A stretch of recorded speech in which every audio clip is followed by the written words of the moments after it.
الحمدللہ، اللہ تعالیٰ کا لاکھ لاکھ شکر ہے کہ مالک الملک نے اپنی یاد کی توفیق اور موقع عطا فرمایا۔ لاکھوں اور کروڑوں درود حضرت محمد مصطفیٰ صلی اللہ علیہ وآلہ وسلم پر، جن کے طفیل مالک الملک نے یہ مہربانی عطا فرمائی۔ سامعین کرام، اللہ تعالیٰ نے قرآن پاک میں ارشاد فرمایا، اعوذ باللہ من الشیطان الرجیم، بسم اللہ الرحمن الرحیم۔ اور جب ابراہیم کے رب نے ان کو چند باتوں میں آزمایا تو انہوں نے انہیں پورا کر کے دکھایا۔ اللہ تعالیٰ نے فرمایا کہ میں تمہیں ساری مخلوق کا امام بناؤں گا۔ ابراہیم نے عرض کی، میری اولاد کے متعلق کیا ہوگا؟ فرمایا، یہ انعام ظالموں تک نہیں پہنچے گا۔ اس سے پہلے یہ بیان ہو چکا ہے کہ مالک الملک نے کس طرح مشرکین مکہ اور یہود و نصارہ کو مخاطب کر کے دراصل ساری مخلوق کے لیے ہدایت بیان فرمائی کہ ایک دن ایسا آنے والا ہے جس میں سب نے اپنے مالک کے سامنے پیش ہونا ہے اور اپنے اعمال کا حساب دینا ہے۔ اس مالک الملک کے سامنے حساب پیش ہونا ہے جس سے کوئی چیز ڈھکی چھپی نہیں، ہر چیز جس کے سامنے ہے، جو ہر چیز کو جانتا ہے، اور پھر اعمال کے مطابق جزا یا سزا ملے گی۔ وہاں کوئی یہ دعویٰ نہیں کر سکے گا کہ وہ پیغمبر کی اولاد ہے یا کسی بادشاہ کی اولاد ہے، یا دنیا میں اس پہ انعام و اکرام ہوئے تھے، یا کوئی بدلے میں چیز دے کر اپنی جان چھڑا سکے گا، یا کوئی کسی کی سفارش کرے کہ اسے چھڑا سکے گا۔ اگر کوئی چیز کام آ سکے گی تو وہ صرف انسان کے اعمال ہوں گے۔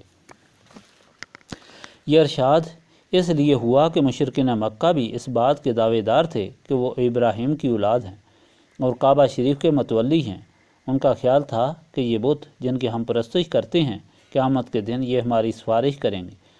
یہود اور نصارہ کا یہ دعویٰ تھا کہ وہ پیغمبروں کی اولاد سے ہیں، اس لیے ان کے آباء و اجداد سفارش کر کے انہیں جہنم میں نہیں جانے دیں گے۔ اللہ تعالیٰ نے ان کو یہ جواب دیا کہ تمہارے یہ خیالات باطل ہیں، ایسا ہرگز نہیں ہوگا۔ فیصلہ اعمال کے مطابق ہوگا، اور وہ عمل کون سے ہیں کہ جو اللہ تعالیٰ کی بارگاہ میں قبول ہوں گے؟ کن اعمال کا اللہ تعالیٰ کی بارگاہ میں وزن ہوگا؟ ان اعمال کا جو اللہ تعالیٰ کے حکم کے مطابق ہوں گے۔ ایک آدمی اگر اللہ تعالیٰ کے حکم کے خلاف کام کر رہا ہے اور وہ نیک کام بھی بعض دفعہ کرتا ہے تو اس عمل کا کوئی وزن نہیں ہوگا، وہ باطل ہوگا، اس کی کوئی جزا نہیں ہوگی۔ اللہ تعالیٰ کا کون سا حکم ہے جس کو ماننے کے لیے اتنی تاکید کی گئی ہے؟ وہ حکم وہ ہے جس کے متعلق اللہ تعالیٰ اپنی پہلی تمام کتابوں میں ارشاد فرماتا رہا ہے، اپنے نبیوں کو ارشاد فرماتا رہا، اور جس کے متعلق سارے نبیوں نے اپنی امتوں کو یہ تاکید کرتے چلے آئے۔ وہ حکم یہ تھا کہ اللہ تعالیٰ کا ایک محبوب صلی اللہ علیہ وآلہ وسلم ہے جس کی خاطر اللہ تعالیٰ نے ساری کائنات بنائی، اور اس کی بیسس سب سے آخر میں ہوگی۔ اس کی پیدائش سب سے اول ہوئی۔ جو وہ زمانہ پائے گا اگر اس نے محبوب خدا صلی اللہ علیہ وآلہ وسلم کی غلامی اختیار کر لی اور اللہ تعالیٰ کے اس محبوب سے نسبت قائم کر لی تو اسے اللہ تعالیٰ کی رحمت ملے گی۔ اور جن لوگوں نے آپ صلی اللہ علیہ وآلہ وسلم کا انکار کیا تو وہ خواہ کیسے ہی اعمال کرتے ہوں تو ان کے اعمال کا کوئی وزن نہیں ہوگا، انہیں جہنم میں بھیج دیا جائے گا۔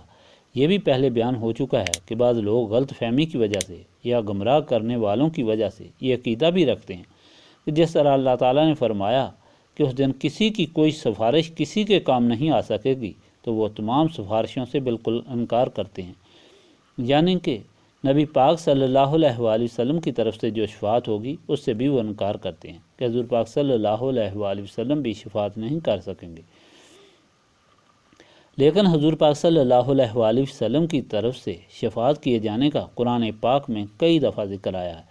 جہاں یہ حکم آیا ہے کہ وہاں بھی کوئی شفاعت نہیں کر سکے گا، وہاں یہ بھی حکم آیا ہے کہ وہاں کوئی کسی کی شفاعت نہیں کر سکے گا مگر اللہ تعالیٰ کے حکم سے۔ اب اللہ تعالیٰ کا حکم کون سا حکم ہے؟ اس کی تشریح احادیث میں ملتی ہے۔ قرآن پاک میں کتنے ہی ایسے احکام ہیں جو اس وقت تک انسان کی سمجھ میں نہیں آ سکتے جب تک احادیث کا مطالعہ نہ کیا جائے۔ قرآن پاک کے ان احکام کی تشریح اور تفسیر احادیث پاک میں کی گئی ہے۔ اللہ تعالیٰ کے اس حکم کی تشریح اور تفسیر بھی احادیث میں کی گئی ہے کہ نبی پاک صلی اللہ علیہ وآلہ وسلم نے خود فرمایا کہ قیامت کے دن جب تمام مخلوق پریشان ہوگی اور سب نبیوں کے سامنے عرض کرنے کے بعد مایوس ہو جائے گی تو وہ نبی پاک صلی اللہ علیہ وآلہ وسلم کی خدمت میں حاضر ہوگی۔ حضور پاک صلی اللہ علیہ وآلہ وسلم فرمائیں گے ہاں میں تمہاری شفاعت کروں گا، اور آپ صلی اللہ علیہ وآلہ وسلم اللہ تعالیٰ کی بارگاہ میں سجدہ ریز ہو جائیں گے۔ اس وقت اللہ تعالیٰ حکم فرمائے گا اور نبی پاک صلی اللہ علیہ وآلہ وسلم کو اجازت دے گا کہ آپ صلی اللہ علیہ وآلہ وسلم شفاعت کرتے جائیں، میں قبول کرتا جاؤں گا، اور اس وقت حضور پاک صلی اللہ علیہ وآلہ وسلم کو مقام محمود پر متمکن کیا جائے گا۔ یہ نبی پاک صلی اللہ علیہ وآلہ وسلم کا ارشاد پاک اسی سلسلہ میں ان ہی آیات کی تفسیر اور تشریح میں ہے کہ جب وہ سخت وقت آئے گا جس میں مخلوق پریشان ہوگی تو وہ لوگ جو دنیا میں اللہ تعالیٰ کا حکم ماننے والے تھے اور اللہ تعالیٰ کے محبوب صلی اللہ علیہ وآلہ وسلم سے نسبت قائم کر کے اللہ تعالیٰ کے محبوب کی غلامی میں زندگی گزارنے والے تھے، ایسے لوگ جب اس سخت دن میں اس میدان میں حاضر ہوں گے تو اللہ تعالیٰ کو دیکھ کر وہ سجدہ میں پڑ جائیں گے، اور جب سر اٹھائیں گے تو قیامت کا سخت وقت جو کئی ہزار سال کا ہوگا گزر چکا ہوگا۔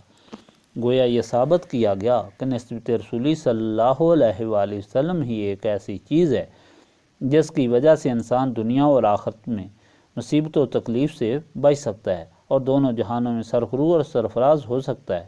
یہ ارشاد پاک بیان کرنے کے بعد اب اللہ تعالیٰ ساری مخلوق کے لیے ہدایت بیان فرما رہا ہے، ایک لاہ عمل بتا رہا ہے اور نجات کا طریقہ عطا فرما رہا ہے۔ اللہ تعالیٰ حضرت ابراہیم کا واقعہ بیان کر کے ارشاد فرما رہا ہے تاکہ سارے لوگ اس واقعہ سے نصیحت حاصل کریں، اور حضرت ابراہیم کا واقعہ اس لیے بیان فرما رہا ہے کہ ابراہیم کی ایک ایسی حیثیت اور شخصیت تھی جس کو تمام مخلوق مانتی تھی، خواہ مشرکین مکہ تھے، خواہ یہود تھے، خواہ نصارہ تھے، خواہ کوئی اور، کیونکہ وہ سب کے دادا تھے اور سب ہی ان کی عزت و عظمت کے قائل تھے۔ حضرت ابراہیم علیہ السلام کا نام ابرام تھا جس کا مطلب ہے عزت والا۔ ابراہیم ان کو اس لیے کہتے تھے کہ یہ ایک سریانی لفظ ہے، اب رحیم یعنی بہت ہی مہربان باپ۔ حضرت ابراہیم چونکہ بہت ہی مہربان اور شفیق تھے، بہت ہی زیادہ سخی اور مہمان نواز سے، ان کی مہمان نوازی کا یہ عالم تھا کہ کبھی بھی اکیلے کھانا نہیں کھاتے تھے، جب بھی کھانے کا وقت آئے تو ضرور ان کے دسترخوان پر ان کے ساتھ کوئی نہ کوئی بیٹھتا تھا۔ ایک دن کوئی شخص نہیں تھا تو تلاش کرنے کے لیے اٹھ کر باہر چلے گئے۔ دور جا کر انہوں نے دیکھا کہ ایک بوڑھا کھڑا ہے تو اس کو پکڑ کر لے آئے۔ بہت خوش ہوئے، آج مجھے کافی بڑی عمر کا ایک انسان مل گیا ہے۔ جب اسے دسترخوان پر بٹھایا تو اس شخص نے اللہ تعالیٰ کے خلاف باتیں شروع کر دی، کیونکہ وہ کفار میں سے تھا، لیکن اس کی داڑھی اور وضع قطع ایسی تھی کہ جس طرح کوئی بڑا مومن ہوتا ہے۔ حضرت ابراہیم کو بڑا غصہ آیا، انہوں نے فرمایا کہ میرے دسترخوان سے اٹھ جاؤ، میں اللہ تعالیٰ کی رضا کے لیے تم کو لایا تھا، تم اللہ تعالیٰ کے خلاف باتیں کر رہے ہو۔ وہی نازل ہوئی کہ ابراہیم اس آدمی کی کتنی عمر ہے؟ حضرت ابراہیم نے عرض کی کہ 90 سال کے قریب ہوگی۔ فرمایا دیکھو 90 سال ہو گئے ہیں اس کو کھانا دیتا رہا ہوں، اور میرے اتنے محبوب بندے ہو کر تم اسے ایک وقت کا کھانا نہیں دے سکتے؟ حضرت ابراہیم نے اسے بٹھایا اور پھر کھانا کھلایا۔ یہ واقعہ حضرت ابراہیم کی سخاوت، عزت اور عظمت کے متعلق تھا، اس لیے بیان کیا گیا۔ حضرت ابراہیم کی پیدائش احواز میں ہوئی جو سوس کا ایک مقام ہے۔ ان کا چچا آزر ان کو لے کر بابل شہر میں آ گیا۔ آزر کو چچا کہا گیا جبکہ دوسری جگہ آزر کو باپ کہا گیا۔ وہاں آ کر اس نے بت فروشی کا کام شروع کیا۔ حضرت ابراہیم جب جوان ہوئے تو اس نے ان کو حکم دیا کہ یہ بت لے جاؤ اور بازار میں جا کر فروخت کرو۔ حضرت ابراہیم چونکہ اللہ تعالیٰ کے منتخب بندے تھے اور اللہ تعالیٰ نے انہیں ایسا دل دماغ دیا تھا کہ جس سے اللہ تعالیٰ نے مخلوق کی ہدایت کے لیے بہت بڑا کام لینا تھا، اس لیے ان کی سوچ، ان کی عقل میں اللہ تعالیٰ نے بیداری پیدا فرما دی۔ ان کے دل میں یہ خیال آیا کہ میرا مالک اور میرا خالق کون ہے؟ یہ حضرت ابراہیم کی سب سے پہلی آزمائش تھی۔ اس ارشاد پاک میں جس کی جو بیان کیا ہے کہ حضرت ابراہیم اللہ تعالیٰ نے چند آزمائشوں میں ڈالا اور وہ ان آزمائشوں میں کامیاب و کامران ہوئے۔ سب سے پہلی آزمائش یہی تھی، انہوں نے اس مخلوق کی طرف نہیں دیکھا جو ان کے ارد گرد تھی، بلکہ انہوں نے اپنی عقل سے کام لینا شروع کیا۔ سوچا کہ وہ کون سی ہستی ہے جس نے ہمیں پیدا کیا ہے، ہم کون ہیں اور کیوں پیدا کیے گئے ہیں۔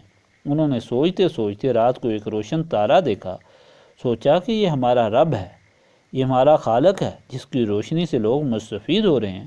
لیکن جب چاند نکلا اور تارا غروب ہو گیا تو خیال آیا کہ نہیں، جو چیز زوال پذیر ہو وہ رب نہیں ہو سکتی۔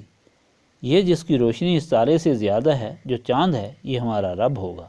پھر سوچتے رہے اور صبح ہو گئی، سورج اپنی پوری آب و تاب سے طلوع ہوا۔ خیال آیا کہ چاند بھی زوال پذیر تھا، اب یہ رب ہوگا جس کی اس قدر روشنی ہے اور جس سے لوگ اس قدر فائدہ حاصل کرتے ہیں۔ یہ بھی غروب ہو گیا تو کہا کہ نہیں، میرا رب وہ نہیں ہو سکتا جو زوال پذیر ہو، اس لیے رب، مالک اور خالق وہ ہے جس نے ساری کائنات کو پیدا فرمایا۔ پھر اپنے مالک کے ساتھ ان کا تعلق قائم ہو گیا۔ یہ پہلی آزمائش تھی جس میں حضرت ابراہیم نے ساری چیزوں کو چھوڑ کر اور مسترد کر کے اپنے مالک کی طرف خیال کیا۔ دوسرے لوگوں کی طرح جو آگ کی پرستش کرتے تھے، کوئی سورج کی پرستش کرتے تھے، کوئی تاروں کی پرستش کرتے تھے، کوئی بتوں کی پوجا کرتے تھے، آپ ان چیزوں میں مستغرق نہیں ہوئے، بلکہ انہوں نے ان سب چیزوں کو مسترد کر کے اپنے مالک کی طرف اپنا دھیان کر لیا۔ دوسری آزمائش یہ ہوئی کہ جب باپ نے حکم دیا کہ یہ بت لے جاؤ اور ان کو فروخت کرو، جس دور میں ان کے باپ نے ان کو یہ حکم دیا اس وقت سارا ماحول ہی بت پرست تھا، مگر حضرت ابراہیم کا عقیدہ اللہ تعالیٰ کی طرف پختہ ہو چکا تھا۔ باپ کے حکم سے بت تو لے گئے، لیکن باہر جا کر بتوں کے ٹخنوں سے رسی باندھی اور انہیں گلیوں میں گھسیٹتے ہوئے اور ذلیل کرتے ہوئے گھماتے پھرتے۔ پھر لوگوں سے کہتے کہ کوئی بیوقوف ہے جو ان بے جان چیزوں کو خرید کر اپنا خدا بنائے گا۔ یہ دوسری آزمائش تھی کہ جن کو لوگ خدا مانتے تھے ان کو حضرت ابراہیم نے اس طریقے سے ذلیل کر کے دکھایا۔ پھر سب مخالف ہو گئے، باپ بھی مخالف ہو گیا اور لوگ بھی مخالف ہو گئے۔ پھر تیسری آزمائش اس وقت ہوئی جب بادشاہ وقت نمرود بھی دشمن ہو گیا۔ جب نمرود دشمن ہوا تو اس نے کہا کہ ان کو بہت سخت سزا دینی چاہیے، مگر اس کی یہ بات سن کر حضرت ابراہیم ڈگمگائے نہیں، بلکہ ان کے پائے استقلال میں اور بھی مضبوطی آ گئی۔ پھر چوتھی آزمائش یہ ہوئی کہ نمرود نے یہ اعلان کیا کہ ان کو آگ میں ڈالا جائے اور اتنی لکڑیاں جمع کرائیں، اتنی زبردست آگ جلائی کہ جس کے شعلے آسمان سے باتیں کرتے تھے اور جس کے نزدیک جانا ممکن نہیں تھا۔ کفار کے لیے مسئلہ پیدا ہو گیا کہ ابراہیم کو اس آگ میں کس طرح پھینکا جائے۔ وہاں بھی شیطان جس نے لوگوں کو گمراہ کیا ہوا تھا وہ آ گیا۔ اس نے ترکیب بتائی کہ ایک کمان بناؤ جس طرح تیر کی کمان ہوتی ہے، اور اس میں رکھ کر ابراہیم کو زور سے پھینکو اور دھکا دو۔ عجیب آزمائش تھی، کیا کہ شعلے آسمان سے باتیں کر رہے تھے، دور دور تک اس کی گرمی پہنچ رہی تھی، کوئی نزدیک نہیں آ رہا تھا۔ ابراہیم کو کمان پر چڑھا کر آگ میں پھینکنے کی تیاری ہو رہی تھی تو اس وقت جبرائیل آئے اور عرض کی کہ آپ اگر اجازت دیں تو میں یہ ساری آگ اٹھا کر سمندر میں پھینک دوں۔ حضرت ابراہیم نے پوچھا کہ تم کو اللہ تعالیٰ نے بھیجا ہے؟ اس نے عرض کی نہیں، اللہ تعالیٰ نے تو نہیں بھیجا۔ کہا اگر اللہ تعالیٰ نے نہیں بھیجا تو میں اس کی رضا پر راضی ہوں، جس طرح مجھے رکھنا چاہتا ہے میں راضی ہوں، اگر وہ مجھے جلانا چاہتا ہے تو میں جل جانا چاہتا ہوں۔ پھر میکائیل آ گئے اور انہوں نے عرض کی کہ اگر آپ اجازت دیں تو میں اس زور سے بارش برساؤں کہ ساری آگ بجھ جائے۔ پھر حضرت ابراہیم نے وہی سوال کیا، کیا تم کو اللہ تعالیٰ نے بھیجا ہے؟ انہوں نے کہا کہ اللہ تعالیٰ نے نہیں بھیجا۔ کہا اگر اللہ تعالیٰ نے نہیں بھیجا تو مجھے تمہاری مدد درکار نہیں۔ پھر اسرافیل آ گئے کہ اگر آپ حکم دیں تو میں اس زور سے ہوا چلاؤں کہ ساری آگ بجھ جائے۔ پھر فرمایا کہ کیا تم کو اللہ تعالیٰ نے بھیجا ہے؟ کہا نہیں، اللہ تعالیٰ نے نہیں بھیجا۔ فرمایا اگر اللہ تعالیٰ نے نہیں بھیجا تو میں اس کی رضا پر راضی ہوں۔ چانچہ کمان پر چڑھ کر پھینکا گیا تو پھر مالک الملک قادر مطلق نے جس کی قدرت میں ہر چیز ہے، جس کے سامنے ہر چیز ہے، جس کی اجازت کے بغیر ایک پتا بھی نہیں ہل سکتا، اپنی قدرت کا مظاہرہ کیا۔ حضرت ابراہیم کے لیے وہ ساری آگ گلزار بن گئی اور ان کے لیے ٹھنڈی ہو گئی، کیونکہ اسے اللہ تعالیٰ نے فرمایا، ہم نے اس آگ کو حکم دیا کہ اے آگ تم ابراہیم کے لیے ٹھنڈی ہو جاؤ، اور اتنی ٹھنڈی نہ ہونا کہ ابراہیم کو تکلیف ہو، بلکہ اس کے لیے سلامتی والی بن جا۔ چانچہ وہ آگ گلزار بن گئی، وہاں تخت بن گیا اور ان پر ان کو بٹھایا گیا۔ پھر حضرت ابراہیم بابل کو چھوڑ کر فلسطین چلے گئے۔ جب وہاں پہنچے، وہاں رہے، تو پھر 90 سال کی عمر میں اللہ تعالیٰ نے ابراہیم کو ایک بچہ عطا فرمایا، جس کا نام انہوں نے اسماعیل رکھا۔ اس موقع پر پھر آزمائش آ گئی۔ اللہ تعالیٰ کی طرف سے حکم ہوا، جاؤ یہ اپنا بچہ لے جاؤ، اپنی بیوی بھی لے جاؤ، اور جا کر وادی غیر ذی زرع میں ان کو چھوڑ آؤ، اور یہ ثابت کرو کہ تمہیں اللہ تعالیٰ کے حکم سے زیادہ کوئی چیز عزیز نہیں۔ کتنی بڑی آزمائش تھی کہ 90 سال کی عمر میں ایک بچہ عطا ہوا جو سرمایہ حیات تھا، اور اسے ایک ایسے ویرانے میں چھوڑنا تھا کہ جہاں نہ پانی تھا، نہ کھانے کا سامان تھا، نہ انسان تھا، اور نہ کوئی چیز تھی۔ لیکن حضرت ابراہیم نے، جو اللہ تعالیٰ کی بندگی میں کامل درجہ حاصل کر چکے تھے، بڑی خوشی سے حکم کی تعمیل کی۔ دودھ پیتے بچے حضرت اسماعیل اور اپنی بیوی ہاجرہ کو لے کر سیدھے مکہ معظمہ چلے گئے، کیونکہ یہی وہ جگہ تھی جہاں لے جانے کا حکم ہوا تھا۔ وہاں جا کر انہیں چھوڑ کر واپس جانے لگے تو حضرت ہاجرہ نے پوچھا کہ ابراہیم، کس کے بھروسے پر ہمیں اس ویرانے میں چھوڑ کر جا رہے ہو، جہاں نہ پانی ہے، نہ کھانے کی چیز ہے، نہ کوئی انسان ہے؟ فرمایا، اللہ تعالیٰ کے بھروسے پر جس نے مجھے حکم دیا ہے۔ اس اللہ تعالیٰ کی بندی کو اللہ تعالیٰ نے طاقت عطا فرمائی۔ اس نے کہا، اچھا، اگر اللہ تعالیٰ کا یہ حکم ہے، اللہ تعالیٰ کے بھروسے پر ہمیں چھوڑ کر جا رہے ہو، تو جاؤ، کوئی پرواہ نہیں۔ لمبی کہانی ہے کہ کس طرح حضرت اسماعیل نے پیاس سے نڈھال ہو کر زمین پر اپنی ایڑیاں رگڑیں، اور کس طرح ان ایڑیوں کے رگڑنے سے وہ پانی نکلا جو ساری دنیا کے لیے شفا بن گیا۔ اربوں لوگوں نے پانی پیا، وہی جگہ ساری دنیا کے لیے سجدہ گاہ بنی، وہیں پر خانہ کعبہ کی تعمیر ہوئی، اور لوگوں کی وہاں حاضری ان کے سارے گناہوں کی معافی کا ذریعہ بنی۔ اسی عظیم خاتون نے جو قربانی دی، وہ ساری دنیا کے لیے نجات کا ذریعہ اور یادگار بنی۔ حضرت ابراہیم نے جب اتنی بڑی قربانی کی تو اس کے بعد پھر آزمائش میں آ گئے۔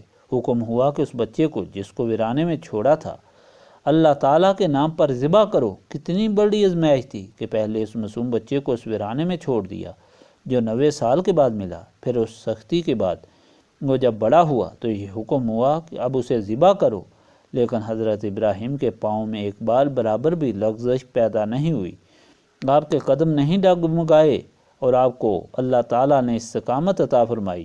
آپ نے خوشی سے حکم کی تعمیل کی۔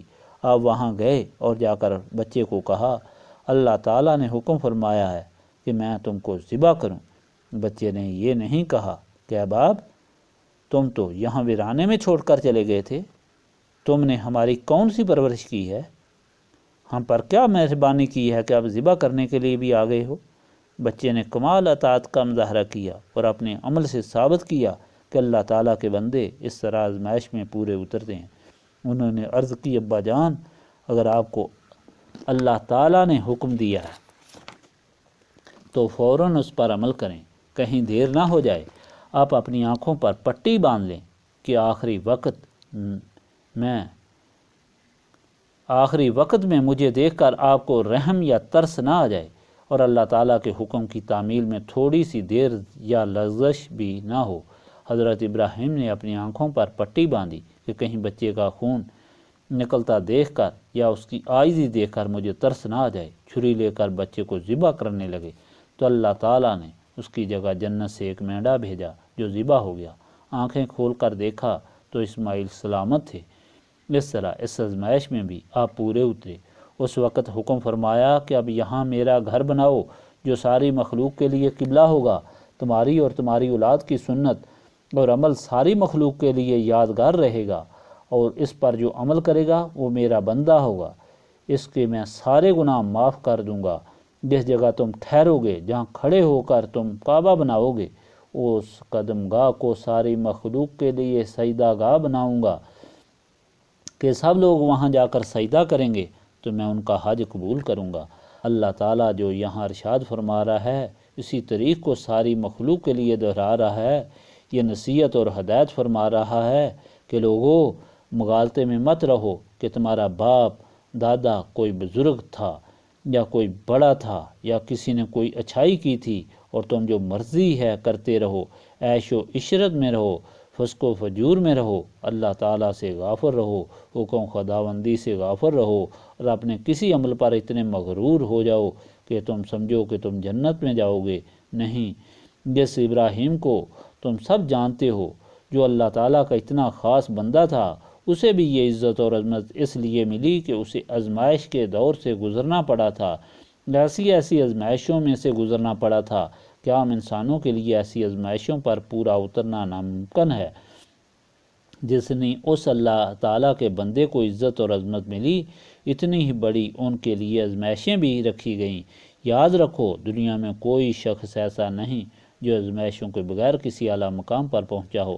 سامعین اکرام، یہ ساری حقیقت بیان کرنے کا مقصد یہ ہے کہ آزمائش ہر انسان پر ضرور آتی ہے، خواہ وہ کسی شکل میں ہو، مصیبت میں ہو، تکلیف میں ہو، غمی میں ہو، خوشی میں ہو، دولت میں ہو، غربت میں ہو، بیماری میں ہو، تندرستی میں ہو۔ آزمائش سے ہر انسان کو گزرنا پڑتا ہے، اور جب تک کوئی انسان آزمائش سے نہیں گزرے گا وہ اللہ تعالیٰ کی رحمتوں اور نعمتوں کا حقدار نہیں ہو سکتا۔ نبی پاک صلی اللہ علیہ وآلہ وسلم کے غلام زندگی گزارنے کے ضمن میں ہمارے لیے نمونہ ہیں۔ اگر ہم ان کی تاریخ اٹھا کر دیکھیں تو ہمیں پتہ چلتا ہے کہ کس طرح وہ آزمائشوں پر پورا اترے، کس طرح ابراہیم کی سنت پر چل کر انہوں نے زندگی گزاری، اور کس طرح انہوں نے جان، مال، دولت، وطن، اولاد، ماں باپ اور ہر چیز قربان کی، ہر چیز قربان کر کے یہ ثابت کیا کہ ان کے لیے اللہ تعالیٰ کا حکم اور اس کے رسول صلی اللہ علیہ وآلہ وسلم کی محبت سب سے زیادہ عزیز ہے۔ آج بھی جو شخص اللہ تعالیٰ کا صحیح بندہ بننا چاہتا ہے، اس کے لیے یہ ضروری ہے کہ وہ اپنی ہر خواہش کو اللہ تعالیٰ کی رضا پر، اللہ تعالیٰ کے حکم پر قربان کر دے۔ اگر کوئی شخص مغالطے میں ہے کہ وہ اپنی خواہشات کو ہی اپنا خدا بنا کر ہمیشہ اپنی خوشی اور آرام کا متلاشی رہ کر، اللہ تعالیٰ کے حکم سے غافل رہ کر اور دنیا کی محبت میں محو رہ کر اللہ تعالیٰ کی رحمتوں کا حقدار ہوگا، جنت کا وارث ہوگا، تو وہ بہت بڑے مغالطے میں ہے۔ اللہ تعالیٰ نے صاف فرما دیا کہ اللہ تعالیٰ کی نعمتوں کا حقدار بننے کے لیے تمہیں آزمائشوں سے گزرنا پڑے گا۔ آزمائشوں سے گزرنا کوئی آسان کام نہیں، اس زمانے میں بھی نہیں گزر سکتے تھے تو آج کس طرح گزر سکتے ہیں؟ ان آزمائشوں پر انسان اسی وقت پورا اتر سکتا ہے، ان آزمائشوں میں اسی وقت کامیاب ہو سکتا ہے کہ اس کے اندر ایک ایسی زبردست طاقت ہو جو ان ساری خواہشات سے مقابلہ کرنے کے لیے اسے مضبوط بنا دے، جو شیطان اور نفس سے مقابلہ کرے، شیطان اور نفس کو شکست دے۔ وہ طاقت کون سی ہے؟ وہ طاقت نسبت رسولی صلی اللہ علیہ وآلہ وسلم ہے۔ جو لوگ نبی پاک صلی اللہ علیہ وآلہ وسلم سے تعلق قائم کر لیتے ہیں، نسبت قائم کر لیتے ہیں، ان کے اندر نبی پاک صلی اللہ علیہ وآلہ وسلم کے سینہ مبارک میں جو اللہ تعالیٰ کے انوار و تجلیات ہیں ان کا عکس منعکس ہوتا ہے، جس کی بدولت انہیں وہ قوت حاصل ہوتی ہے، وہ طاقت حاصل ہوتی ہے کہ ان کے سامنے دنیا معافیہ کی کوئی محبت نہیں رہتی، کوئی کشش نہیں رہتی۔ ان کے سامنے اللہ تعالیٰ اور رسول پاک صلی اللہ علیہ وآلہ وسلم کی محبت اور اللہ تعالیٰ اور رسول پاک کی غلامی ہی سب سے بڑی چیز ہوتی ہے۔ اس لیے وہ ہر قربانی دینے کے لیے تیار ہوتے ہیں اور ہر قربانی دے کر اللہ تعالیٰ اور رسول پاک صلی اللہ علیہ وآلہ وسلم کی رضامندی حاصل کرتے ہیں۔ یہ نسبت رسولی صلی اللہ علیہ وآلہ وسلم جو دونوں جہانوں میں سرخرو اور سرفراز اور کامیاب کرتی ہے، کس طرح حاصل ہو سکتی ہے؟ یہ سینوں کو صاف کرنے سے حاصل ہوتی ہے۔ سینے صاف اللہ تعالیٰ کی یاد سے ہوتے ہیں، جس محفل کی غرض و غایت ہے کہ وہ سارے لوگ جو صحیح خدا کا بندہ بننا چاہتے ہیں وہ سارے مل کر اللہ تعالیٰ کی یاد اس کثرت سے کریں کہ ان کے دل پر جو شیطان اور نفس کی وجہ سے زنگ آلود اور سیاہ ہو گئے ہیں وہ صاف ہو جائیں، ان کے دلوں میں اللہ تعالیٰ کی طرف سے نسبت رسولی صلی اللہ علیہ وآلہ وسلم رکھی جائے اور پھر وہ کامیاب ہوں۔ اس لیے یہ اوراد پاک پڑھتے وقت پیسا فرمایا اس لیے یہ اوراد پاک پڑھتے وقت اس مقصد کو سامنے رکھنا چاہیے تاکہ آپ یہاں سے وہ مقصد لے کر جائیں جو آپ کو دونوں جہانوں کے غموں سے نجات عطا فرمائے اور دونوں جہانوں کی خوشیوں کا آپ کو وارث بنائے۔ استغفر اللہ العظیم الذی لا الہ الا هو الحی القیوم واتوب الیہ۔ استغفر اللہ العظیم الذی لا الہ الا هو الحی القیوم واتوب الیہ۔ استغفر اللہ العظیم الذی لا الہ الا هو الحی القیوم واتوب الیہ۔